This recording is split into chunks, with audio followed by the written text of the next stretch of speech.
इस व्याख्यान में भी हम मोहम्मद तुगलक पर ही चर्चा करेंगे। मोहम्मद तुगलक ने एक जो परिवर्तन किया था वो था सांकेतिक मुद्रा का प्रचलन। मोहम्मद तुगलक ने अपने कार्यकाल में सांकेतिक मुद्रा चलाई जो कि पीतल और तांबे की थी, और उसने इन मुद्राओं को सोने और चांदी की मुद्राओं के जितनी ही अहमियत दी। उसने कहा कि अब जितना भी लेन देन होगा वो इन पीतल और तांबे की जो मैं मुद्रा चला रहा हूँ इन्हीं के द्वारा होगा। इन मुद्राओं को उसने सुंदर बनाया, स्पष्ट बनाया, इन पे कलाकृति की, नए नए चिन्ह लगवाए। और ये जो किया था उसने बहुत क्रांतिकारी एक तरह का उसका स्टेप था। लेकिन यहाँ इससे जो गलती हुई वो गलती ये हुई कि इसने मुद्राओं पर राज्य का एकाधिकार स्थापित नहीं किया, और इसीलिए वो इसमें असफल हुआ, क्योंकि नकली मुद्राएं जो थी वो इतनी ज़्यादा बनने लगी, क्योंकि इसका जो चिन्ह इसने बनवाया था मुद्राओं पे वो इतने स्पष्ट थे कि कोई भी उनको ढाल सकता था। और कहा, इब्न बतूता ने तो कहा है कि हिंदुओं के हर घर जो है वो उस समय में टकसाल बन गया था, और वहाँ बड़ी मात्रा में मुद्राएं की ढलाई हो रही थी। मोहम्मद बिन तुगलक ने मुद्राएं चलाई, कुछ समय तक उसने कोशिश भी की इनको चलाने की, लेकिन उसे समझ में आ गया कि अब परिस्थिति जो है वो काबू से बाहर है, तो उसने इन मुद्राओं को वापस लिया। और यहाँ फिर उसने क्या आदेश दिया कि जिनके पास सोने चांदी की, जिनके पास ये पीतल और इसकी तांबे की सांकेतिक मुद्रा है वो हमें दे जाए, और उसके बदले में सोने और चांदी की मुद्राएं ले जाए। और इससे उसका राजकोष जो है वो खाली होकर यहाँ भी वो अपने इस प्रयोग में भी पूर्ण रूप से असफल हुआ। अब हम मोहम्मद तुगलक की विदेश नीति के बारे में बात करेंगे।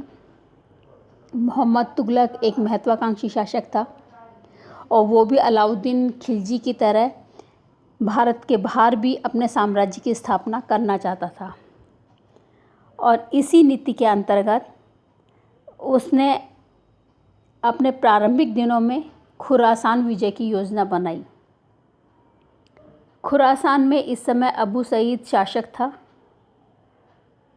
वो निरंकुश था, अत्याचारी था, और उससे अमीर और प्रजा जो है वो असंतुष्ट थी।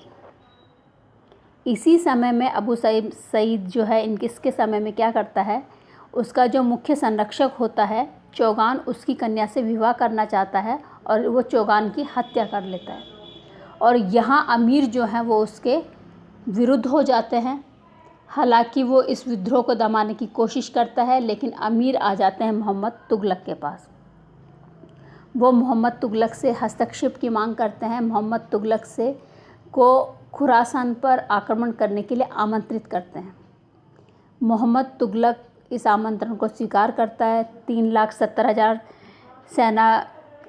सैनिकों की सेना तैयार की जाती है, उनको 1 साल का अग्रिम वेतन दिया जाता है। लेकिन मोहम्मद तुगलक ने जब इसके बारे में जानकारी प्राप्त करी तो उसे समझ में आ गया था कि खुरासान और भारत के बीच में बर्फ़ की पहाड़ियाँ हैं, जिनको पार करके लड़ाई लड़ना बहुत मुश्किल है। इसलिए वो अपनी इस योजना को एक तरह से त्याग देता है। और इस समय राजनीतिक परिस्थितियाँ भी, अबू सईद जो होता है वो उस विद्रोह को शांत कर देता है, वो राजनीतिक रूप से अपने आप को स्थापित कर लेता है। तो यहाँ कुल मिलाकर खुरासान की विजय की योजना जो है वो सिर्फ योजना ही बनकर रह जाती है, कार्यान्वित नहीं होती। 1337 में वो नगरकोट पर आक्रमण करता है। नगरकोट जो है पंजाब के कांगड़ा ज़िले में था। यहाँ पे हिंदू शासक जो है वो शासनरत था। मोहम्मद तुगलक आक्रमण करता है, हिंदू शासक जो है पराजित होता है, लेकिन हिंदू शासक मोहम्मद के साथ संधि करता है, और मोहम्मद तुगलक उनको शासक मान लेता है और दिल्ली वापस लौट आता है। कुछ संधि की शर्तें होती हैं उनके मानकर। इसके बाद वो कराजाल अभियान करता है। कराजाल हिमालय की तराई का एरिया था, और यहाँ पर भी हिंदू शासक था, और आक्रमण का कारण भी यही बताया जाता है। एक तो हिंदू शासक का होना, दूसरा हिंदू शासक जो था वो मोहम्मद तुगलक के विद्रोहियों को शरण देता था, जो कि मोहम्मद तुगलक से बर्दाश्त नहीं था। मोहम्मद तुगलक आक्रमण करता है। कराजाल का शासक जो है वो प्रारंभ में पराजित होता है, लेकिन उसी समय बारिश आ जाती है।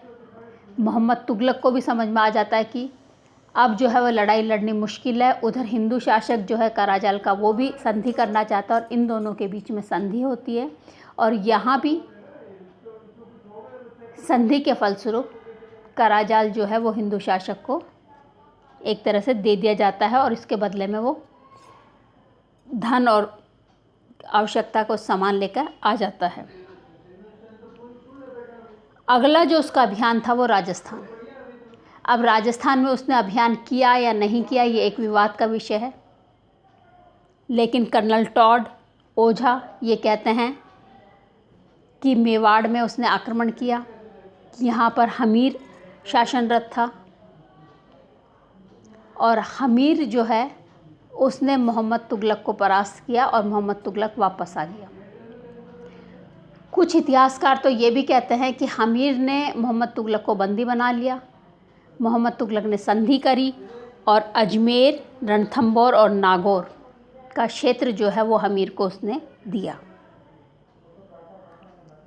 मोहम्मद तुगलक जब राजधानी परिवर्तन कर रहा था, दिल्ली से दौलताबाद जब उसने अपनी राजधानी बनाई थी, उस समय पंजाब का जो उत्तरी पश्चिमी सीमांत क्षेत्र है वहाँ पे मंगोल जो हैं उन्होंने आक्रमण कर दिया। और कहा जाता है मंगोल जो हैं वो दिल्ली तक आ गए थे। मोहम्मद तुगलक का देवगिरी या दौलताबाद से आना, उनके आक्रमण के विरुद्ध संघर्ष करना उसे मुश्किल लगा, इसलिए कहा जाता है उसने मंगोलों को काफ़ी धन देकर वापस भेज दिया।